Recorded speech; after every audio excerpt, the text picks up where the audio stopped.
რატო ასე ძვირი? ძალიან ძვირია. ასეთი შეტყობინებები მომდის. მოდით, გავერკვიოთ, მართლა ძვირია თუ არა. აქ ყველა დეტალია გათვალისწინებული. იტალიური წარმოების ნატურალური ტყავი, რომელიც არ ღირს იაფი.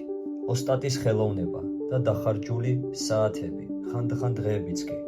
ზოგი იწერება, ასეთ საფულეს ყველა დამწყები გააკეთებს. გაკეთებით კი გააკეთებს, მაგრამ ნამუშევრის ხარისხი როგორი იქნება? აქამდე რომ მოვსულიყავი, ბევრი ათეული მეტრი ტყავი გავაფუჭე. ჩემი ცხოვრების 4 წელი დავხარჯე და ბევრი ფინანსები. ისმის კითხვა, თანახმა ხარ რომ ყველა ვერ შეწვდება ასეთ ნივთებს. მაგრამ ყველა, ვინც ჩემგან აქსესუარი შეიძინა, სულ უფრო ხშირად ბრუნდებიან ჩემთან ნივთის შესაძენად.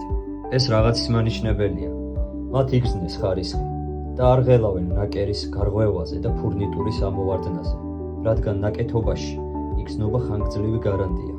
ყველას აქვს არჩევანი, იაფი ან ხარისხიანი.